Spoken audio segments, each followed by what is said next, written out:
ఈరోజు కూడా కొత్త టాపిక్తో నేను ముందుకు వచ్చాను. ఏంటి అంటే కొంతమంది పేరెంట్స్ అడుగుతున్నారనమాట. వాళ్ళ బాబులో కానీ వాళ్ళ పాపలో కానీ అండర్స్టాండింగ్ లెవెల్స్ ఎలా ఇంప్రూవ్ చేయాలి సార్ అని అడుగుతున్నారు. కొంతమంది పేరెంట్ ఏమంటే 1:1 ఉన్నప్పుడు వాళ్ళ పిల్లవాడేమో చాలా బాగా ఇంటరాక్ట్ అవుతున్నాడు, చాలా బాగా కమ్యూనికేట్ చేస్తున్నాడు. అదే గ్రూప్గా ఉన్నప్పుడేమో ఇంటరాక్ట్ అవ్వడంలో చాలా ఇబ్బంది పడుతున్నాడు. తర్వాత తను ఎక్స్ప్రెషన్ కూడా చేయట్లేదని అని చెప్పారనమాట. సో వాళ్ళందరినీ దృష్టిలో పెట్టుకొని నేను ఈ వీడియో చేస్తున్నాను. సో ఈ వీడియోలో మెయిన్ పాయింట్ ఏంటంటే జాయింట్ అటెన్షన్ అనే ఒక యాక్టివిటీ ఉంటుంది. జాయింట్ అటెన్షన్ ఎప్పుడైతే వాళ్ళ పిల్లల లోపల మనం ఇంప్రూవ్ చేసామనుకుంటే డెఫినెట్గా వాళ్ళకు కమ్యూనికేట్ చేయడానికి ఈజీ అవుతుంది. అండర్స్టాండింగ్ లెవెల్ పెరగడానికి కూడా చాలా ఛాన్సెస్ ఉంటాయన్నమాట. సో ఈ జాయింట్ అటెన్షన్ ఎప్పుడైతే బాగా ఎక్కువగా ఉండి తర్వాత అండర్స్టాండింగ్ లెవెల్ ఎప్పుడైతే ఎక్కువగా అవుతుందో డెఫినెట్గా వాళ్ళు మనతో కమ్యూనికేట్ చేయడానికి చాలా ఈజీ అవుతుంది. ఈ జాయింట్ అటెన్షన్ ఎలా యూజ్ చేయాలని నేను కొన్ని ఎగ్జాంపుల్ యూజ్ చేసి నేను కొన్ని యాక్టివిటీ త్రూ మీ ముందు పెట్టడానికి ప్రయత్నం చేస్తాను. దెన్ నెక్స్ట్ వచ్చి చాలామంది పిల్లలు చిన్న ఏజ్లో ఉన్నప్పుడు ఎలా కమ్యూనికేట్ చేస్తారంటే వాళ్ళు జాయింట్ అటెన్షన్ యూజ్ చేసుకొని గెస్టర్స్ ద్వారా ఎవరైతే జాయింట్ అటెన్షన్ యూజ్ చేసుకుని గెస్టర్స్ ద్వారా వాళ్ళు కమ్యూనికేట్ చేయడానికి చిన్న ఏజ్లో అలా చేస్తారనమాట. అంటే జాయింట్ అటెన్షన్ అనేది వాళ్ళకి అప్పుడు తెలియదు. ఒక అటెన్షన్ని జాయింట్ చేసి ఇలా కమ్యూనికేట్ చేయాలి, ఇలా గెస్టర్స్ యూజ్ చేసిన వాళ్ళకి తెలియదు. సో అది న్యాచురల్గా జరుగుతుందనమాట. అయితే ఇప్పుడు ఆటిజం పిల్లల విషయంకి వచ్చినప్పుడు అలాంటి వాళ్ళకు తెలియదు. కాబట్టి మనం ఈ జాయింట్ అటెన్షన్ ఎలా ఇంప్రూవ్ చేయాలి, దాంతోపాటు అండర్స్టాండింగ్ లెవెల్స్ ఎలా ఇంప్రూవ్ చేయాలి అనేది మనము కొన్ని ఎగ్జాంపుల్ నేను కొన్ని యాక్టివిటీస్ ప్రజెంట్ చేస్తాను. వాటిని యూజ్ చేసి మీరు మీ పిల్లల్లో జాయింట్ అటెన్షన్కి సంబంధించిన అండర్స్టాండింగ్ లెవెల్స్ మీరు ఇంప్రూవ్ చేయొచ్చు అనమాట. అయితే ఆటిజం అనేది చాలామంది ఆటిజం అనేసరికి చాలా భయపడిపోతారనమాట. ఆటిజం అంటే అది అంత భయపడాల్సిన అవసరం అయితే లేదు. కొన్ని మనం చేయించే యాక్టివిటీస్ థెరపీస్ ద్వారానే చాలా బాగా నయం చేయొచ్చు. దానికి ఆటిజం అని భయపడి మీ పిల్లలకి బ్యాక్ చేయకండి. డెఫినెట్గా ఇంప్రూవ్మెంట్ అనేది వస్తుంది, 100% క్యూర్ అవుతుంది. బట్ డెఫినెట్గా మీ యొక్క ఎఫర్ట్ అనేది డైలీ మీకు ఒక టార్గెట్ లెవెల్గా పెట్టుకుంటే మీకు ఇంప్రూవ్మెంట్ అనేది చాలా బాగా వస్తుంది. Patience important. ఇక్కడ మనము ఎంతసేపు ఉన్న కంప్లైంట్ దృష్టిలో పెట్టుకుంటాం కాబట్టి కంప్లైంట్ దృష్టిలో పెట్టుకొని యాక్టివిటీ చేయించామనుకోండి చాలా ప్రాబ్లంగా మనము ఫీల్ అవుతాం. అదే ఒక యాక్టివిటీ తనకి ఈ గోల్ ఒక టార్గెట్ పెట్టుకొని టార్గెట్ని రీచ్ అవ్వాలి అనే ఉద్దేశం, టార్గెట్ అంటే హై ఉంటుంది, అది రీచ్ అవ్వాలంటే ఎంత స్ట్రగుల్ అవుతామో అలాగ మనం ఆ టార్గెట్ రీచ్ అవ్వడానికి ఎన్ని రకాల ప్రయత్నాలు అయితే ఉంటాయి అన్ని రకాల ప్రయత్నాలు చేసి మనం ప్రాక్టీస్ చేసినట్టుంటే ఆ టార్గెట్ రీచ్ అవ్వడానికి మన పిల్లల్లో ఇంప్రూవ్మెంట్ తీసుకోవడానికి చాలా ఛాన్సెస్ ఉంటాయన్నమాట. కొంతమంది పిల్లలకు ఐ కాంటాక్ట్ బాగుంది, సిట్టింగ్ టోలరెన్స్ బాగుంది, నేమ్ కాల్ రెస్పాండ్ బాగుంది, కమాండ్స్ ఫాలో అవుతున్నాడు అండ్ ఇమిటేషన్స్ కూడా బాగా చేస్తున్నాడు, కానీ 2-way కమ్యూనికేట్ చేయడంలో కొంచెం ఇబ్బంది పడుతున్నాడు అన్నప్పుడు ఈ జాయింట్ అటెన్షన్ యాక్టివిటీస్ ఏవైతే ఉన్నాయో ఆ యాక్టివిటీస్ చేయించి తన యొక్క అండర్స్టాండింగ్ లెవెల్ పెంచి మనము 2-way కమ్యూనికేట్ చేయడానికి ఈ యొక్క యాక్టివిటీస్ చాలా హెల్ప్ఫుల్గా ఉంటుంది. మీరు వీటిని అట్లీస్ట్ 10 to 15 యాక్టివిటీస్ మీరు డైలీ ప్రాక్టీస్ చేయించారనుకోండి డెఫినెట్గా వాళ్ళకు 2-way కమ్యూనికేట్ అనేది చేయడానికి చాలా ఈజీగా ఉంటుంది. సో ఈ జాయింట్ అటెన్షన్లో మొత్తం 5 types ఆఫ్ యాక్టివిటీస్ ఉంటాయి. ఈ 5 types of activities each one activities నేను ఎక్స్ప్లెయిన్ చేస్తాను. దాని ద్వారా మీకు ఫిజికల్గా కూడా యాక్టివిటీ ఎలా చేయించాలనేది ప్రాక్టికల్ కూడా నేను చూపిస్తాను. దాన్ని చూసి మీరు ఇంటి దగ్గర మీరు ప్రాక్టీస్ చేయించుంటే డెఫినెట్గా మీ పిల్లల్లో మంచి ఇంప్రూవ్మెంట్ అయితే చూస్తారు. సో ఫస్ట్ వన్ వచ్చేసి ఆబ్జెక్ట్ ఇమిటేషన్. సో ఆబ్జెక్ట్ ఇమిటేషన్లో ఒక 4 or 5 types, ఒక టిష్యూ ఒకటి, తర్వాత ఒక గ్లాస్ అండ్ స్పూన్, ఒక పెన్సిల్. సో ఈ 4 ఆబ్జెక్ట్స్ తీసుకొని మనము ఇమిటేషన్ చేయించడం, తర్వాత మనం ఎలా చేస్తున్నామో తన కిడ్ అలా ఫాలో అవుతున్నాడో లేదో బేసిక్ లెవెల్ మనం చూసినట్లయితే సో ఫస్ట్ మనం టిష్యూని ఎలా చేస్తున్నాము, తర్వాత గ్లాస్తో ఏం చేస్తున్నాం, స్పూన్తో ఏం చేస్తున్నాం, పెన్సిల్తో ఏం చేస్తున్నాం, ఇలా మనము ఒక ఇమిటేషన్ ద్వారా మనం చూపించామనుకోండి అలా ఇమిటేట్ చేస్తున్నా లేదో మనం చూసుకోవాలి. సో ఇప్పుడు మనం బేసిక్ ఆబ్జెక్ట్ ఇమిటేషన్ ఎలా చేయించాలో చూద్దాం. హాయ్ భరత్, ఇది టిష్యూ, ఇది నా టిష్యూ, ఇది నీది. My glass, your glass. My spoon, your spoon. My pencil, your pencil. Okay? Good. Next, do this. Do this, Bharat. Good. Next, drinking. Very good. Next, eating, Bharat. Eating. Very good. Next, tap.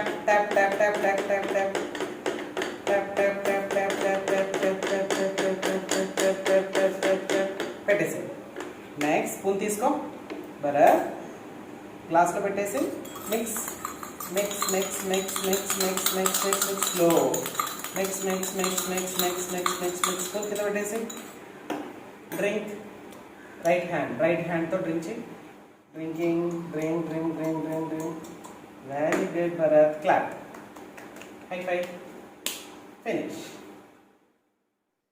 So next one వచ్చేసి general ఇమిటేషన్స్లో ఏముంటుందంటే తర్వాత greetings కానీ తర్వాత excuses ఏవైతే ఉంటాయో వాటిని base చేసుకొని మనం ఇమిటేట్ చేయించడం. వన్ టైప్ ఆఫ్ ఇవి ఫిజికల్గా తర్వాత fine motor and gross motor imitations లాగా మనం ట్రీట్ చేస్తాము.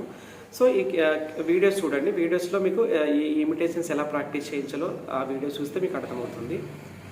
హాయ్ భరత్, నమస్తే నమస్తే, high five, high 10, sorry sorry, brushing, do this, do this, do this, do this, sleeping, do this Bharat, do this, do this, do this, do this, do this, do this, do this, do this, do this, do this, ఇక్కడ do this, do this, do this Bharat, good, clap, high 10, low 10, sorry, hi, do this, do this, do this, do this, do this, do this, do this, no, do this, very good, do this, do this, do this, do this, do this, ఇక్కడ tap చేసి ఇక్కడ పెట్టేసారు, do this, do this, stop. So ఈ general imitations వచ్చేసి మనం ఫిజికల్గా మనం చూపిస్తున్నాం కాబట్టి తను చూసి చేయగలిగేది. అంటే మనం ఏదైతే లాంగ్వేజ్ మనం మాట్లాడుతున్నామో అది చూసి విని ఎలా చెప్పగలుగుతున్నాడో, ఫిజికల్గా మనం ఏదైతే చేస్తున్నామో అవి చూడాలి. ఫిజికల్గా హ్యాండ్ మూమెంట్ ఏవైతే మనం మూమెంట్స్ ఇస్తున్నామో అలాంటి మూమెంట్స్ చూసి చేయడానికి ఈజీ ఉంటుంది, అండర్స్టాండింగ్ అవుతుంది కాబట్టి.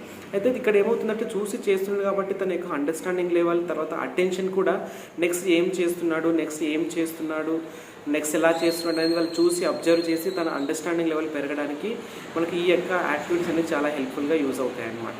నెక్స్ట్ యాక్టివిటీ వచ్చేసి బ్లాక్స్ ఇమిటేషన్ అనమాట. అంటే ఇప్పుడు ఇక్కడ చూడండి, బ్లాక్ ఇమిటేషన్స్ విషయానికి వచ్చినప్పుడు డెఫినెట్గా ఇక్కడ కలర్స్ మనం మెన్షన్ చేస్తున్నాం. కలర్స్ ఏవైతే ఉన్నాయో ఆ పర్టికులర్ కలర్ మనం ఏవైతే కలర్ ఆర్డర్లో పెడుతున్నామో ఆ పర్టికులర్ కలర్ మనం ఏవైతే చేస్తున్నామో ఇక్కడ కాన్సెప్ట్ చూడండి.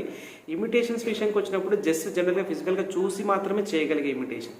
ఇప్పుడు నెక్స్ట్ ఆబ్జెక్ట్ విషయంలో బ్లాక్ ఇమిటేషన్లో ఒక బ్లాక్ అనేది ఒక ఆబ్జెక్ట్, దాంట్లో కూడా తన కలర్ తీసుకుంటున్నాం అనమాట. అంటే ఒక అండర్స్టాండింగ్ లెవెల్, ఒక లెవెల్ ఇంకొక మెట్టు పెంచడానికి ఇక్కడ ఈ యాక్టివిటీ చాలా యూజ్ అవుతుంది. దాంట్లో బ్లాక్ ఏదైతే బ్లాక్ తీసుకుంటానో ఆ కలర్ మెన్షన్ చేస్తాను, ఆ బ్లాక్ కలర్ కూడా మెన్షన్ చేస్తున్నాను. ఆ ఆర్డర్లో పెట్టడం 1 by, నేను రెడ్ కలర్ చెప్తే రెడ్ కలర్, వైట్ కలర్ చెప్తే వైట్ కలర్, బ్లూ కలర్ చెప్తే బ్లూ కలర్. అయితే మనం జస్ట్ చూపిస్తున్నాం, ఇలా ఈ కలర్ పెట్టు, ఈ కలర్ పెట్టు అంటే తను అండర్స్టాండింగ్ చేసుకుని ఆ కలర్ పెడుతున్నాడు అనమాట. అంటే తనకు అండర్స్టాండింగ్ లెవెల్ ఇంకొక లెవెల్ మనం ఇంప్రూవ్ చేయడానికి ఈ యొక్క యాక్టివిటీ అనేది చాలా యూస్ఫుల్గా ఉంటుంది. ఈ ఇమిటేషన్ వచ్చేసి బ్లాకింగ్ ఇమిటేషన్ అనమాట. సో మనం బ్లాక్ ఏ కలర్స్ అయితే ఆర్డర్లో పెడుతున్నామో, సో తను కూడా మనం ఏవైతే చెప్తున్నామో ఫస్ట్ రెడ్ కలర్ పెట్టమని చెప్పడము, గ్రీన్ కలర్, ఎల్లో కలర్ ఇలా చెప్తూ ఆర్డర్లు ఏవైతే చెప్తున్నామో, సో యాస్టీస్గా మనం ఇమిటేషన్స్ ఎలా మనం చేసామో మనం చూసి మనం ఏ ఆర్డర్లో చెప్తున్నామో అదే ఇమిటేషన్స్ తను ఫాలో అవ్వడం అనమాట. అయితే ఇక్కడ చాలామంది కిడ్స్ ఇంట్లో సరిగా ప్రాపర్గా ఫాలో అవ్వకపోతారు. మనం ఇరిటేషన్ అవ్వద్దు. మనం ఇరిటేషన్ అయ్యి అగ్రెసివ్నెస్ మనం కోపం తెచ్చుకుంటే తను డెఫినెట్గా తను ప్రాపర్గా మనకు కోఆపరేట్ చేయడం అనమాట. సో మనం ఇరిటేషన్ అవ్వకుండా అంటే ప్రాపర్గా పేషెన్స్, చాలా న్యూట్రల్గా ఉండాలి. చాలా పేషెన్స్తో మనం ప్రాక్టీస్ చేయించినట్టయితే మనకి జాయింట్ అటెన్షన్ వచ్చేసి మనకు చాలా ఈజీగా పిల్లల్లో బిల్డ్ అవుతుంది అనమాట. సో పేషెన్స్ అనేది చాలా ఇంపార్టెంట్ అండ్ న్యూట్రలిటీ కూడా మెయింటైన్ చేయాలి. అయితే ఇక్కడ న్యూట్రలిటీ మెయింటైన్ చేసినప్పుడు మన యొక్క బాడీ లాంగ్వేజ్ ఏదైతే ఉంటుందో ఆ బాడీ లాంగ్వేజ్ పిల్లలు ఈజీగా గ్రాస్ప్ చేస్తారు, మన బాడీ లాంగ్వేజ్ ఈజీగా అబ్జర్వ్ చేస్తారు పిల్లలు. సో అలా చేస్తారు కాబట్టి మన ఫేషియల్ ఎక్స్ప్రెషన్స్ కానీ మన ఎమోషన్స్ కానీ మన వాయిస్ ఏదైతే ఉందో అది ప్రాపర్గా నార్మల్గా ఉండే న్యూట్రల్గా ఉండేలాగా మనం ప్రాక్టీస్ చేసినట్టయితే డెఫినెట్గా మన పిల్లలు మనకు కోఆపరేట్ చేస్తారు అనమాట. సో ఇప్పుడు blocking imitation. Bharat blue colour పెట్టేసి, బ్లూ కలర్ పెట్టేసి, very good. Next red colour తీసుకో, రెడ్ పెట్టేసి, గుడ్ భరత్. నెక్స్ట్ వైట్ తీసుకో, వైట్ పెట్టేసి, white, very good Bharat. Next last ఇదేంటి పింక్ కలర్, పింక్ కలర్ పైన పెట్టేసి, pink colour, very good Bharat. Clap. So ఇలాగా మనం బ్లాకింగ్ ఇమిటేషన్స్ మనం ప్రాక్టీస్ చేసినట్టయితే వాళ్ళకు అండర్స్టాండింగ్ లెవెల్స్, ఈ జాయింట్ అటెన్షన్ అనేది ఎక్కువ పే చేయడానికి అంటే కాన్సెప్ట్ అర్థం అవ్వడానికి చాలా ఈజీగా ఉంటుంది అనమాట. సో ఇది జాయింట్ అటెన్షన్కి ఇదొక యాక్టివిటీ. మన ఫోర్త్ యాక్టివిటీ వచ్చేసి కేటగిరీ సార్టింగ్.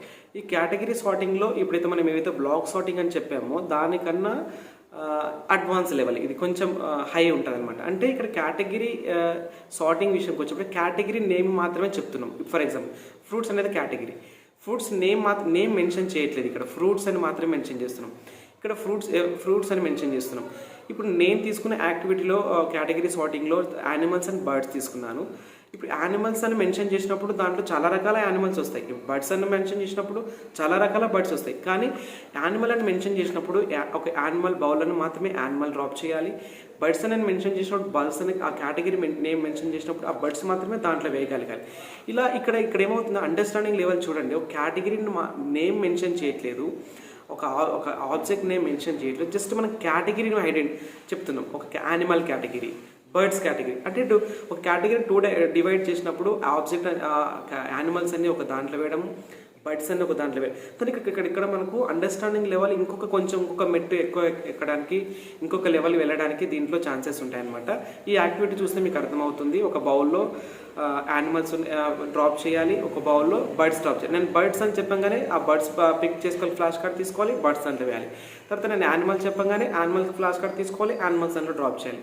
ఇలాగా తను ఒక కేటగిరీని డివైడ్ చేసి తను ఈ అండర్స్టాండింగ్ లెవెల్స్ ఇంప్రూవ్ చేయడానికి మనకు దీంట్లో ఈ యాక్టివిటీ చాలా హెల్ప్ఫుల్గా ఉంటుంది. సో నెక్స్ట్ కాన్సెప్ట్ వచ్చేసి కేటగిరీ సార్టింగ్. ఇక్కడ 2 కేటగిరీస్ ఉన్నాయి. ఒకటి యానిమల్స్ ఉన్నాయి, ఈ బౌల్లో యానిమల్స్ ఉన్నాయి అనమాట. దీంట్లో యానిమల్స్ పిక్చర్స్ ఉన్నాయి. దెన్ నెక్స్ట్ వచ్చేసి దీంట్లో వచ్చేసి బర్డ్స్ ఉన్నాయి. సో ఈ 2 కేటగిరీస్ని తను సార్ట్ చేయగలగాలి. యానిమల్స్, ఇవేంటి యానిమల్స్, చేయబట్టి ఇక్కడ యానిమల్స్, ఇవేంటి బర్డ్స్, వెరీ గుడ్. సో ఇప్పుడు నేను బర్డ్స్ ఇస్తే బర్డ్స్ బౌల్లో వేయాలి, యానిమల్స్ ఇచ్చినప్పుడు యానిమల్ బౌల్స్లోనే వేయాలి. ఓకేనా? Very good. భరత్ చూడు, యానిమల్ తీసుకో, యానిమల్ దాంట్లో వేసాయి, వెరీ గుడ్. నెక్స్ట్ భరత్ చూడు, birds. Next Bharat animal. Next Bharat birds తీసుకో, బర్డ్స్ దాంట్లో వేసేసి, good. Next animal. Next bird, good. So ఇలాగా ఈ కేటగిరీలో డివైడ్ చేసినప్పుడు బౌల్లో బర్డ్స్ అంటే బర్డ్స్ కేటగిరీస్ని సపరేట్ చేయగలగాలి. దెన్ నెక్స్ట్ వచ్చేసి యానిమల్స్ని సార్టింగ్ చేయగలగాలి. Next fifth one activity association create చేయడం. సో ఇక్కడ అసోసియేషన్ క్రియేట్ చేయడంలో మనకు 2 పేర్, ఫర్ ఎగ్జాంపుల్ టీ షర్ట్ ఉంది, దానికి జాయింట్ ఏంది ప్యాంట్, షూస్ ఉన్నాయి దానికి సాక్స్, తర్వాత టూత్ పేస్ట్ ఉంది, టూత్ బ్రష్, ఇలాగా జాయింట్ చేయడం అనమాట. మ్యాచింగ్ కాన్సెప్ట్ మనం యూజ్ చేసి జాయింట్ చేయడం. దానికి రిలేటెడ్ ఏదైతే ఉందో ఆబ్జెక్ట్, టూత్ పేస్ట్కి టూత్ బ్రష్ ఎలా రిలేటెడ్ ఉందో వాటిని యూజ్ చేసి మనం అండర్స్టాండింగ్ లెవెల్ ఇంకొక లెవెల్లో మనం ఇంప్రూవ్ చేయడము. తర్వాత కాన్సెప్ట్ అర్థం చేయించడం మనకి అర్థమవుతుంది. తర్వాత జాయింట్ అంటే దీనికి రిలేటెడ్, దీనికి ఏదైతే లాంగ్వేజ్ మనం మాట్లాడుతున్నామో, ఏదైతే అటెన్షన్ మనం ఇంప్రూవ్ చేస్తున్నామో దానికి ఇంకొక లెవెల్ మనము ఈ యాక్టివిటీ ప్రాక్టీస్ చేయించినట్టయితే డెఫినెట్గా అండర్స్టాండింగ్ లెవెల్ అనేది ఇంకొక లెవెల్లో మనము తీసుకెళ్ళడానికి ఛాన్సెస్ ఉంటాయి అనమాట. సో ఇక్కడ ఒక యాక్టివిటీ చూడండి, ఇది 5th activity. Bharat drum, sticks, lock, bat, key, shoes, ball, socks. Very good. Clap.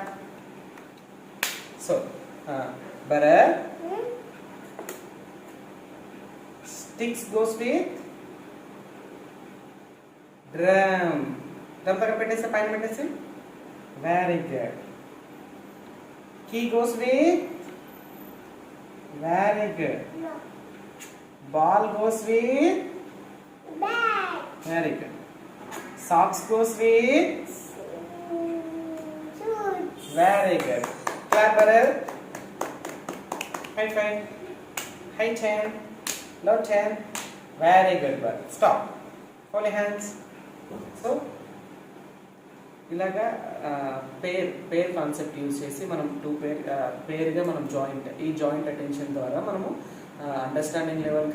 Understanding లెవెల్ని ఇంకొక లెవెల్కి తీసుకెళ్ళొచ్చు అనమాట. వాళ్ళకి అండర్స్టాండింగ్ లెవెల్ చాలా ఎక్కువగా దీని ద్వారా బాగా అర్థమవుతుంది. ఈ కాన్సెప్ట్ యూజ్ చేసి మనకు జాయింట్ అటెన్షన్ ఇంకా ఇంక్రీజ్ చేయడానికి పాసిబుల్ ఉంటుందన్నమాట. సో ఈ 5 యాక్టివిటీ యూజ్ చేసి 5 యాక్టివిటీలో నేను ఈచ్ వన్ యాక్టివిటీలో 3 ఆబ్జెక్ట్స్ 2 ఆబ్జెక్ట్స్ 4 ఆబ్జెక్ట్స్ తీసుకున్నా కదా. మీరు అట్లీస్ట్ ఒక పిల్లలకి ఒక ఇమిటేషన్స్లో ఆల్మోస్ట్ 20 to 25 యాక్టివిటీస్ వరకు అంతవరకు మనం తీసుకెళ్ళగలము. బట్ మనం బేసిక్ లెవెల్లో స్టార్ట్ చేసి మనకు టార్గెట్ పెట్టుకొని ఆ టార్గెట్ రీచ్ అయ్యేలాగా మనం ప్రాక్టీస్ చేయించడము. రెండోది ఈ యాక్టివిటీస్ చేయించడం వల్ల ఏమవుతుంది, జాయింట్ అటెన్షన్ అనేది వాళ్ళకి పెరుగుతుంది. అంటే జాయింట్ అటెన్షన్ మీన్స్ మనం ఏవైతే కమ్యూనికేట్ చేస్తున్నామో, ఎవరితో నేను ఇంటరాక్ట్ అవుతున్నామో, గ్రూప్లో కానీ ఇండివిజువల్గా ఇంటరాక్ట్ అవుతున్నామో వాళ్ళకు ఇంటర్లింక్ ఏదైతే ఉందో అది 1 by 1 చేసుకోవడానికి ఈ యాక్టివిటీ చాలా యూస్ఫుల్ అవుతుంది. Thank you friends, thank you so much.